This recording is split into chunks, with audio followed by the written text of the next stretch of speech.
Hi, welcome to Module 5. We're going to be talking about home energy conservation, specifically heat transference. So we're talking about trying to keep the temperature that we create inside, and the temperature that we do not want from outside from getting inside. And so we're talking about heat envelopes. One of the first things to think about when you're going to look at home energy analysis and equations is building materials and whether it is a conductor versus an insulator. And there are cases where we want things to be conductors and times when we want them to be insulators. And then within the substance itself, choice of color. For example, if I'm going to select a roofing material and it's an asphalt roof, if I live in a hot climate and I do not want to absorb all of the light on the color spectrum to help keep the roof cool, I will choose something that rejects the color lights on the color spectrum, like white. And so color choices within things of the same material does matter. So that brings us to this first concept of creating heat envelopes in inexpensive ways. And the example that the book gives is just curtains, drapes, that type of material. If you're just using a standard curtain on your home, like in this image right here, you could see that air would be able to flow around the window, and windows are one of the leakiest objects within the home. Where if I did things to dampen the temperatures within the room, I can use the curtain, touches the floor, has a weight, so that it creates a little air barrier here, and I can use a valance along the top to keep the air from escaping, and then I can create this little thermal bubble right in here to dampen the outgoing air circulation between the two surfaces. This brings me to how conductive a material is. And we know this concept as being an R value. An R value is the resistance to heat flow or temperature flow through the item. And it is something that we test for within a laboratory. And so when we buy something like an insulator, we will see it has an R value number that basically tells me how resistant it is at keeping air from moving through it. And the way that an R value object does this is by creating little barricades with materials, specifically creating spaces for air. So you think of an insulation like standard fiberglass. What it is it's a batting, and the batting is holding air that can't be wicked away from the body. And that creates a thermal barrier that can act as a R value number. And we're going to see a table that shows me R values. The equation to determine an R value is the thickness of the item divided by its conductivity. One of the ways that we determine its thickness conductivity versions is by measuring a foot by a foot square of the material. We put it through a temperature change of 1 hour long, and we try to change the temperature of one side to the other by 1 degree Fahrenheit. And that is all over an exchange of actual energy, which is going to be measured in British thermal units, BTUs. And actually, if you look down here, you can see that is the unit. Now, when we go on to do equations, which we will do in Module 5, looking at R values and using them to equate how much heat exchange is taking place through surfaces, one of the things that we will never alter will be the R value of the item, because that is a factory set measured material item. And so that would be something that I would have to bring back to the factory to remeasure if I wanted to alter my R value. So the R value stays the same. It's all the other units that we would alter. For example, if the area was in meters and not in feet, I would change my area into feet.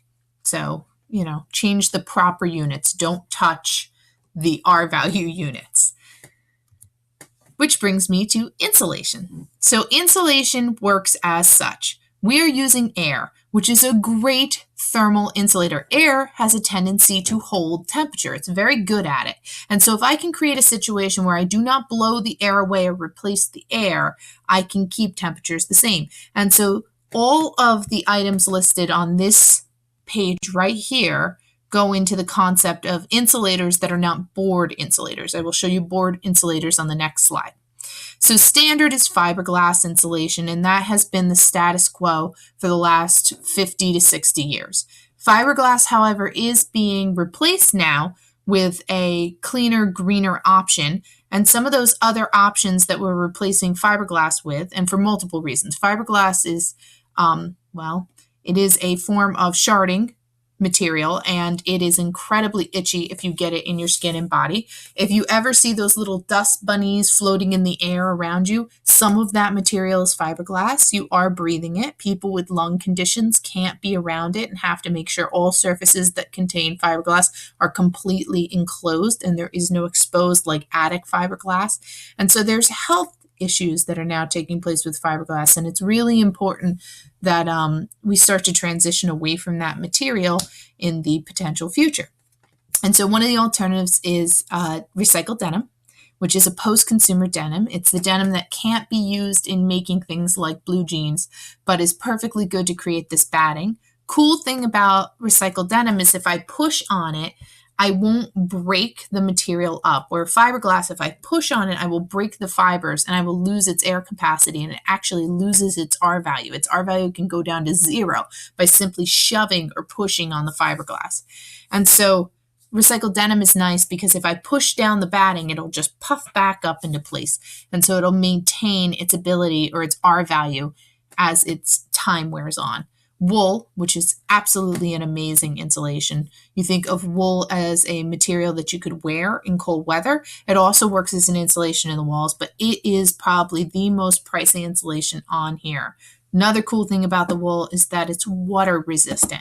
So it is a cleaner, greener method than fiberglass, and it also has that lovely ability to stand against dampness so that it wicks the moisture away. You think of a wool sweater, it's nice because it wicks the moisture away from your body.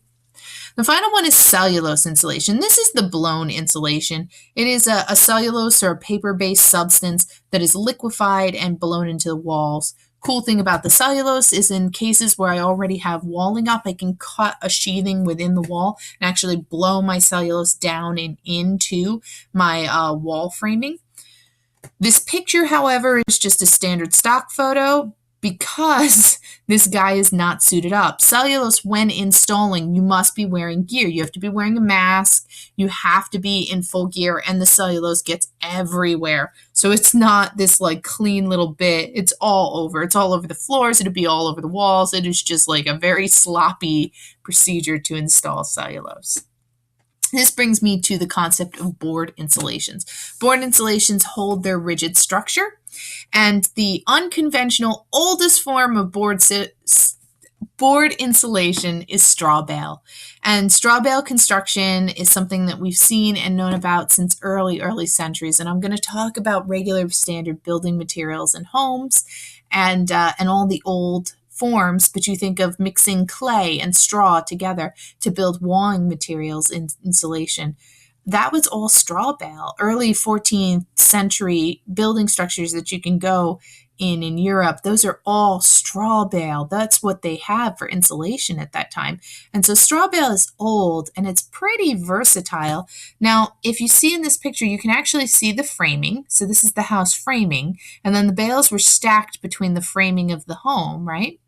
And they used chicken wiring as a substrate for us to put the concrete on top, and you can use clay, concrete, stucco, tile work, whatever you would like as your exterior surfacing material and your interior surfacing material, and you can just install. And it's a versatile, pretty amazing, clean, green, you can grow it, easy to get to insulation material as well as walling materials. So it has double purpose. And if you notice this little lady right here, that's me. Going back quite a few years ago, that's me in grad school, but there I am at a straw bale construction workshop so that I could learn how to do it, you know.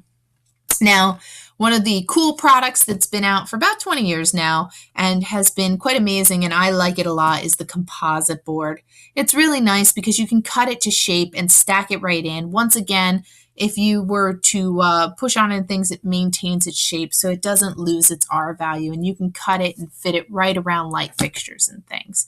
And so composite board is such a nice solution to creating a board form of insulation, and it's very clean material to work with.